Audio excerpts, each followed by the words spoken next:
큰일 났습니다. 바울이 오늘 뭐라고 우리에게 전달을 하냐면요. 율법이 없어도 망하고요. 율법이 있어도 망한다라고 말을 합니다. 자, 이것은 율법이 없어도 망한다라는 것은 율법이 주어지지 않은 이방인들을 가리키는 것이고요. 율법이 있다라고 하는 것은 모세의 율법을 받은 유대인을 의미합니다. 자, 그러니까 이 12절, 오늘 이 12절 말씀의 의미는 유대인이나 이방인이나 결국은 죄를 범하면 심판을 받거나 멸망하게 된다는 사실을 강조하고 있습니다.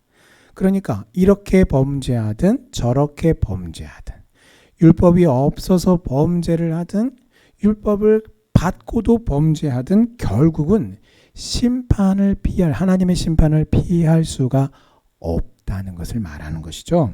자, 그런데 이게 뭐냐면 이게 바로 율법의 한계요. 율법의 능력입니다. 율법을 가지면 우리가 구원을 받아야 될 터인데 율법의 능력이라고 하는 것이 결국은 우리의 죄를 드러내주는 능력이란 말이죠. 자, 바울은요. 그 다음으로 이어서 14절, 15절에서 두 가지를 대조하고 있어요. 어떤 것을 대조하냐면 본성으로 행하는 것과 율법으로 행하는 것, 이 두 가지를 14절과 15절에서 대조합니다. 그러니까 바울이 지금 말하고 싶은 것은 뭡니까? 그 사람이 갖고 태어난 본성으로, 율법 없이 그냥 본성으로 행하든 율법으로 행하든 율법의 일을 행하는 것이 바로 뭐예요? 그게 바로 사람의 본분됨을 지키는 것이다 라는 것이죠. 그래서 이미 예수님께서 이 땅에 오셨을 때도 그 율법에 대한 것을 가지고 이렇게 토론 같은 논쟁들을 많이 하셨잖아요. 근데 그 논쟁을 통해서 밝혀진 것은 무엇입니까? 사람이 구원을 받으려면 뭘 지켜야 돼요? 율법을 지켜야 구원을 받는단 말이에요. 근데 문제는 무엇이냐면 인간들 중 그 누구도 율법을 100% 완벽하게 지킬 사람이 없다는 것이 핵심인 거죠. 왜요? 우리가 죄인이기 때문입니다.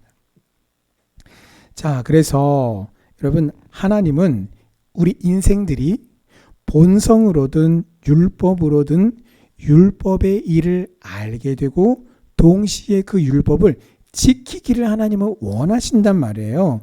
자, 그런 측면에서 오늘 12절의 말씀을 다시 한번 보면 그야말로 절묘합니다. 왜요? 하나님은 우리가 율법을 지키기를 원하신단 말이에요. 그런데 율법이 없이 범죄하면 어떻게 해요? 어떻게 돼요? 망해요. 또 율법이 있지만 범죄하면 또 어떻게 돼요? 심판받아서 망해요. 이리도 망하고 저리도 망하고. 도대체 어쩌라는 겁니까? 자, 계속해서 바울이 오늘 이 본문 말씀 안에서 두 가지를 서로 다른 것들을 계속해서 대조해 가면서 오늘 우리의 길을 안내하고 있습니다. 자, 다음으로 무엇을 또 대조하냐면 13절을 보시면 아는 것과 행하는 것, 이 두 가지를 대조하고 있습니다. 그래서 오늘 13절에 보시면 하나님 앞에서는 율법을 듣는 사람이 잘 귀 듣고 그냥 고개를 끄덕끄덕 하면서 감동을 받으면서 그렇군요. 이런 사람이 의인이 아니라는 거예요. 어떤 사람이요? 오직 율법을 행하는 자라야 여호와 하나님께 의롭다 하심을 얻는다라고 말씀하셨어요. 그러니까 이걸 조금 더 다른 말로 바꾸면 그저 교회 다닌다고 의인이 아니라는 거예요. 직분 받았다고 의인이 아니라는 거예요. 단지 율법이 하나님의 말씀이 있다 없다를 가지고 의인이다 아니다를 구분할 수가 없다라는 것입니다. 율법을 알게 되는 것이 다가 아니라 하나님의 그 말씀을 알았다면 받았다면 그 말씀을 행해야 하나님께 인정받는 의인이 될 수 있어요. 자, 그런데 율법을 모른다. 저는 그런 거 듣도 보도 못했는데요. 율법을 모른다고 해서 우리는 이제 이런 분들을 보통 총칭해서 뭐라고 부르죠? 불신자라고 불러요. 이 불신자라고 해서 그러면은 아이고 나는 율법 때문에 망했네. 왜요? 알기는 지식의 창고 보고에 막 아는 말씀이 너무나 많은데 하나도 안 지켜요. 망한 거잖아요. 그러면 없으면요. 불신자라고 해서 심판을 면하는 것도 아니잖아요. 오히려 율법을 안다고 해서 또 심판을 면하는 것도 아니란 말이에요. 그래서 예수님께서 선한 사마리아인의 비유를 말씀하시면서 뭐라고 누가복음 10장 27, 28절에 뭐라고 말씀하셨냐면 이렇게 말씀하셨어요. 대답하여 이르되 내 마음을 다하며 목숨을 다하며 힘을 다하며 뜻을 다하여 주 너희 하나님을 사랑하고 또한 내 이웃을 내 자신같이 사랑하라 하였나이다. 예수께서 이르시되 내 대답이 옳도다. 이를 행하라. 그러면 살리라 하시니. 예수님이 그 부자 관원을 향해서 사두개인과 또 당시에 바리새인들을 향해서 물어보셨단 말이에요. 그래서 이 핵심, 이 율법학자가 두 가지를 딱 말합니다. 맞다. 그 두 가지가 맞아. 근데 예수님의 결론은 뭐예요? 행하라는 거예요. 율법을 알고 그렇게 소유하고 가지고 있으면서도 알고 있으면서도 행하지 않은 사람은 어떻게 되느냐? 많이 두들겨 맞는다라고 말씀하셨어요. 누가복음 12장 47절에 주인의 뜻을 알고도, 이게 다른 말로 말하면 어떤 뜻이에요? 하나님의 말씀을 많이 듣고 읽고 알면서도 주인의 뜻을 안단 말이에요. 근데 주인의 뜻을 알고도 어떻게 해요? 준비하지 아니하고 그 뜻대로 행하지 아니한 종은 어떻게 해요? 많이 어떻게 돼요? 맞을 것이요. 자, 그러므로 여러분, 오늘 저와 여러분들이 힘쓸 것이 무엇입니까? 하나님의 말씀이 내 안에 없는 사람은 하나님의 그 말씀을 알고자 힘쓰는 것이 우리의 첫 번째 노력해야 될 일입니다. 그리고 두 번째는 무엇입니까? 이미 하나님의 말씀을 알고 있고 내 안에 가지고 있는 사람은 그 말씀을 지키고자 하는 것, 지키는 것이 둘째요, 가장 중요한 일인 것입니다. 이 믿음의 일을 정말 제대로 오늘 하나님의 뜻대로 온전히 감당하는 우리 성도님들 되시기를 주님의 이름으로 축원합니다. 자, 오늘 말씀 중에 매우 중요한 것이 있는데요. 15절이에요. 자, 15절. 어떤 사람들은요, 이 15절, 로마서 2장 15절을 가지고 엉뚱한 것을 사람들에게 가르쳐요. 무엇을 가르치냐면 양심 구원이라고 하는 것을 가르칩니다. 무슨 말이냐면 이 15절 말씀을 쓱 한번 읽고서 네가 마음의 양심에 선한 대로, 양심에 찔려서 찔리는 대로 죄를 짓지 않고 선한 양심을 따라 살면 그 하나님이 보실 때 그 녀석 꽤 양심대로 살았네 하면서 구원해 주신다라고 하는 게 바로 양심 구원이란 말이에요. 그런데 여러분, 성경 어디에도 주 예수 그리스도 외에 구원을 가르치거나 은연중에 있다라고 말하는 것이 단 한 군데도 없단 말이에요. 15절에 여러분 뭐라고 말합니까? 이런 이들이 누구예요? 율법이 없는 이방인들을 가리킵니다. 이 율법이 없는 이방인들이 만일 양심이 이끄는 대로 율법을 지키는 그 율법적인 행위를 행했다면 그가 양심으로서 구원을 얻을 수 있다고 가르치는 것이 잘못된 가르침이고 그것을 가르쳐 양심 구원이라고 말하는데, 이런 교훈은 천부당 만부당한 것입니다. 다른 이로서는 구원을 얻을 수 없나니 천하 인간의 구원을 얻을 만한 다른 이름을 우리에게 주신 일이 없다라고 말씀하셨고요. 이 닦아둔 것 외에 능히 다른 터를 닦아둘 자가 없으니 이 터는 곧 예수 그리스도라고 그렇게 말씀하셨습니다. 여러분, 우리가 아무리 양심적으로 혹 옳은 일을 했다 해도 양심으로 구원을 얻을 수 있다라는 말은 그릇된 것입니다. 오직 예수 그리스도를 통해서만 구원 얻을 수 있음을 언제나 우리가 지금까지도 그랬지만 앞으로도 여러분 영원히 확신하고 이 믿음 가운데에 확실하게 하나님의 말씀을 의지하는 이 믿음 가운데에 거함으로써 오직 전적인 하나님의 은혜, 오직 예수 그리스도로 말미암은 구원의 은혜를 여러분 노래하고 찬양하고 여러분 경배하는 우리 성도님들 되시기를 주님의 이름으로 축원합니다. 자, 그렇다면 오늘 14절에서 말하는 본성으로 율법의 일을 행할 때라는 것은 도대체 무슨 의미일까요? 자, 결국은 자기 본성이 율법이 된다라는 그런 의미예요. 자, 하나님 앞에서 심판받게 될 때에 사람들은 본성으로 이미 율법의 일을 알고 있으니 이건 죄야, 이건 죄가 아니야 라고 하는 것을 정말 정확하게는 아니더라도 우리 안에 있는 양심이 그것을 증거하면서 여러분 그 선악간을 구분할 수 있게 우리 안에 하나님이 양심을 두셨단 말이에요.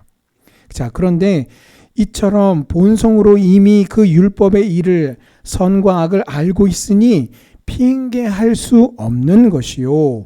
본성으로 율법을 알게 될 정도면 본성으로 이미 하나님의 존재와 신성을 알 수 있음이 분명한데 그것을 알고 율법을 알고 있으면서도 행하지 않으니 왜요? 안 믿으니까요. 그거 안 믿잖아요. 여러분 예수님을 믿지 않은 사람들이 하나님의 말씀을 지키면서 살려고 애를 쓰는 모습을 보신 적이 있으십니까? 간혹 있어요. 근데 그렇게 하시는 분들은 이유를 들어보면 올바른 믿음의 근거에서 그렇게 하시는 것이 아니더라고요. 마치 뭔가 그 성경에 나와 있는 이 말씀들을 지키고 선한 양심을 따라서 열심히 살면 자기가 뭔가 이렇게 그 돌을 닦는 듯한 이렇게 착한 사람의 어떤 아니면 하나님이 자기를 어떻게 좀 이렇게 예뻐해 주실까 그런 측면. 그러니까 성경에서 말하는 구원에 입각한 그래서 우리가 우리 이미 받은 그 전적인 은혜에 대해서 우리가 감사하고 감격하고 하나님을 사랑하여서 하나님의 말씀에 순종하는 것이 아니라 마치 행위 구원과 같이 내가 뭔가 하나님 앞에 이 말씀을 따라서 착한 일을 하고 하나님의 뜻에 맞게끔 뭔가 행동을 하면 하나님이 자기를 어여삐 불쌍히 여겨주시지 않을까라고 하는 구원과 전혀 동떨어진 아니 오히려 성경이 말하고 있는 구원의 영적인 핵심과 정반대되는 행위 구원의 개념으로서 그렇게 행하시는 분들이 정말 가뭄에 콩나듯이 간혹 있어요. 그래서 여러분 이처럼 하나님의 존재와 신성을 알 수 있음이 분명한데 그것을 알면서도 어떻게 해요? 믿음이 없으니까 행하지 않으니 결국은 심판을 받는다라는 뜻이 14절 말씀이에요. 그래서 오늘 14절의 말씀이 결단코 인간이 가지고 있는 그 본성으로 율법의 일을 행하는 사실을 칭찬하거나 권장하거나 어떤 그 구체적인 차원으로 말씀하지 않았다라는 것을 우리는 분명히 알아야 합니다. 오히려 로마서 1장 20절에서 뭐라고 말씀하셨습니까? 창세로부터 그의 보이지 아니하는 것들 곧 그의 영원하신 능력과 신성이 그가 만드는 만물에 분명히 보여 알려졌나니 그러므로 그들이 핑계하지 못할지니라 라는 말씀을 통해서 본성으로도 알 수 있는 그 능력을 하나님이 주셨는데 믿지 아니함에 대해서 그 받는 심판에 대해서 핑계할 수 없다라고 분명히 성경은 못 받고 있습니다. 자, 그래서 우리가 하나님 앞에 그 심판의 자리에 갔을 때에 본성으로 행한 모든 율법의 일과 양심이 뭐가 되냐면 결국은 그 재판에 있어서의 증거 자료가 되고 송사의 소재거리가 된다는 사실을 오늘 바울이 명백하게 전하고 있는 것입니다. 그래서 오늘 16절 말씀대로 예수 그리스도로 말미암아 사람들의 은밀한 것을 심판하시는 그날에 각 사람들의 그 양심이 생각이 되어서 변명하고 혹은 송사하겠지만 오히려 그 변명과 송사가 어떻게 해요? 자신을 구원하는 데 아무런 도움도 되지 못한다는 것입니다. 단지 자신의 행위와 그 마음에 새긴 율법의 행위를 드러내줄 자신이 죄인이라는 사실만을 드러낼 뿐이에요. 자, 그래서 오늘 15절 말씀이 그래서 중요한 것입니다. 자, 오늘 15절 말씀에 보시면 어떤 단어들이 나오냐면요. 생각, 양심, 마음에 새긴 이런 표현들이 나오는데 다 같은 표현이고요. 같은 의미들입니다. 그렇다면 바울은 왜 오늘 16절에서 예수 그리스도로 말미암아 심판이라는 표현을 사용했을까요? 곧 나의 복음에 이른 바와 같이 하나님이 예수 그리스도로 말미암아 사람들의 은밀한 것을 심판하시는 그날이라고 했습니다. 예수 그리스도 외의 구원은 생각할 수도 없기 때문이요. 양심과 본성을 운운하는 것은 성경적인 사실이 아니다라는 것을 한 번 더 강조하는 표현이 바로 15절인 것입니다. 자, 그러므로 율법이 없는 자는 어떻게 해요? 하나님의 말씀이 없는 자는 율법을 가지도록 애써야 합니다. 하나님의 말씀을 구해야 돼요. 뭐 그거 어렵습니까, 목사님? 성경책 그냥 제가요 편한 시간에 다 이렇게 열어서 쫙 이렇게 저는 하루에 몇 장씩 쫙 읽어 나가고 있습니다. 네, 잘하고 계십니다. 자, 그런데 율법이 없는 자는 율법을 가지도록 애써야 한다라는 이 표현은, 이 말씀은 보다 더 인격적인 말씀 속으로 우리가 들어가야 함을 우리에게 강조하고 있어요. 여러분, 2025년에 우리 교회의 표어처럼 여호와 하나님께서 위경에 빠진 하나님의 자녀들에게 하나님의 말씀을 보내셔서 나를 건지신다라고 할 때에 마치 여러분 그 말씀을 어떻게 표현하고 있습니까? 무슨 해결사처럼, 나를 도와주러 온 출동한 경찰처럼, 구급대원처럼, 소방대원처럼 의인화해서 마치 사람처럼 그렇게 표현하고 있어요. 오늘 율법이 없는 자들은 그 율법을 가지도록 애써야 한다라고 할 때에 그저 성경책 펼쳐서 한번 읽어보세요라고 하는 정도의 그런 표현이 아니라 살아계신 하나님, 말씀이신 하나님께서 오늘 살아계셔서 인격으로 나에게 그 말씀으로 내게 임하셔서 찾아오시는 그 은혜가 오늘 나에게 있어야 함을 다시 한번 강조하고 있는 것입니다. 뿐만 아니라 그 말씀, 그 율법을 가진 성도는 그 하나님의 말씀을 바르게 행하도록 어떻게 해요? 바르게 행하고 그 순종하려면 오늘 우리에게 무엇이 필요합니까? 절대적으로 믿음이 필요해요. 왜요?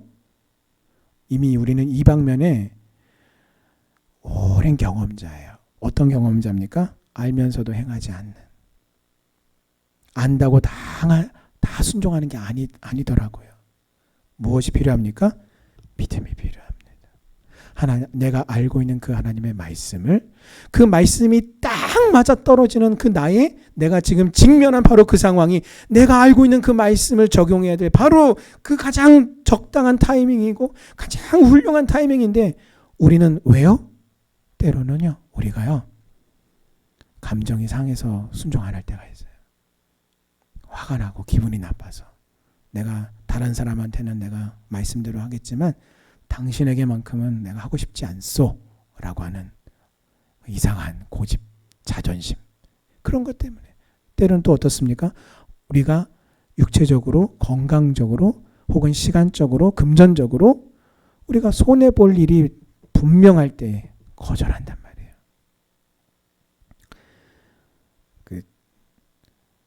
참 그런 것 같아요. 며칠 전에 교회에 있는데 전화가 왔어요. 지금 우리 교회로 전화하면 저의 핸드폰에 연결이 되거든요. 모르는 번호, 등록되지 않은 번호예요. 핸드폰 누가 저한테 전화를 하셔가지고 물어보시는데 엉뚱한 교회를 물어보면서 그 교회냐고 얘기를 하시더라고요. 그래서 제가 아닙니다 하고 처음에 끊으려다가 여기는 장락교회입니다 라고 이제 안내를 해드렸더니 이분이 알고 봤더니 다른 교회 이름을 언급하셨지만 여기저기 모든 교회 전화를 돌리는 분이었어요. 그래서 요약하자면 좀 도와달라라는 거였어요. 그래서 우리 교회로 오시겠대요. 제가 깜짝 놀라가지고 어디 계세요? 그랬더니 면회에 계시대요. 그래서 제가 안내를 해드렸어요. 면회 계시면 버스 타고 오셔야 돼요. 걸어오시면 못 오세요. 밥을 얻어먹으러 밥을 좀 얻어먹고 싶다는데 걸어오시겠대요. 그래서 걸어오시면 못 걸어오세요. 그러지 마시고 면회 계시면 그 면에 가까운 교회들 이렇게 가셔서 이렇게 말씀을 해보셔요. 그랬더니 토요일 날 전화를 하셨네요. 토요일 날. 네. 토요일 날 그것도 한 5시쯤 6시 다 돼갈 때 전화를 하셨더라고요. 이미 가봤더니 아무도 없더래요. 너무 늦게 가셨어요. 토요일이고 내일 주일인데 주일 준비들 하신다고 다들 일찍 마치시고 아마 안 계실 것 같아요. 그래요. 근데 편의점에 가서 라면을 사 먹게 좀 돈을 달라고 하시더라고요. 돈을 이제 붙여달라는 거죠. 하여튼 뭐 이렇게 저렇게 대화하다가 결국은 많이도 못 드렸어요. 처음에 그냥 컵라면 사 드세요 하고 5,000원 보내드렸어요. 5,000원 보내드렸어요. 자, 그런데 어제 전화가 또 왔습니다. 그분한테서 어제 전화가 또 왔어요. 이번에는 이번에도 또 도와달라는 내용인데 레퍼토리가 좀 있어요. 인력사무소에 가서 일을 좀 하려고 하는데 자신한테 안전화가 없다는 거예요. 그래서 처음에는 교회에 안전화가 있으면 좀 빌려주십시오라고 말씀하시더라고요. 교회 안전화가 어디 있어요? 없잖아요. 그래서 안 됐지만 교회에 안전화가 없습니다. 근데 이제 없다고 하고 이제 저는 이제 마무리를 지으려고 했는데 안전화가 없으면 이제 본인이 안전화를 사게끔 또 돈을 달라고 하시는 거예요. 근데 안전화를 사려고 살 테니 15,000원을 달라고 자꾸 얘기를 하시는 거예요. 근데 제가 그 얘기를 듣고서 이건 좀 아니다. 안전화를 사는데 세상에 15,000원을 달라고 하나. 이거는 아니다 해가지고 제가 그냥 끊고 마무리를 지었어요. 그래서 이제 기타 이제 전화 와도 연결 안 되게끔 제가 이제 조치를 취했는데 그러고 났는데 제 마음의 양심에 계속해서 이게 찔림이 오고 막 오는 거예요. 더더군다나 여러분 오늘 새벽 메시지는요 아브라함이 대접하는 말씀이었어요. 그래서 제가 설교 중에 또 하나님의 마음에 저 감동을 주셔서 제가 나중에 그 전화 끊고 어제 찾아봤거든요. 혹시나 찾아봤어요. 여러분 15,000원짜리 안전화가 있더라고요. 그래서 제가 그걸 보고 마음을 굳혔어요. 그분이 요구했던 금액이 안전화를 모르겠어요. 정말 그분이 안전화를 사실지 안 사실지는 저는 모르겠습니다. 하지만 그분이 말씀하신 대로 검색을 해봤더니 진짜로 15,000원짜리 안전화를 팔아요. 그래서 제가 그분이 어떻게 할지 모르지만 있구나. 그래가지고 오늘 새벽 설교 끝나자마자 바로 설교단에서 내려가서 그분한테 15,000원을 또 보냈습니다. 그리고 문자에다가 문자 메시지로 보냈어요. 꼭 안전화 사세요. 왜냐하면 그분의 말씀하신 대로 그 안전화를 사서 일을 나가서 계속해서 그분이 경제활동을 하는 것이 훨 더 나으니까. 또 그렇게 또 되기를 제가 바라니까. 여러분 우리가 아는 거하고 꼭 아는 대로 다 행하지 않더라고요. 여러 가지 이유로. 우리는 알면서도 이래서 저래서 여러분 정말 그런 거 기가 막히게 우린 정말 잘 찾아냅니다. 이래서 안 되고요. 저래서 안 되고요.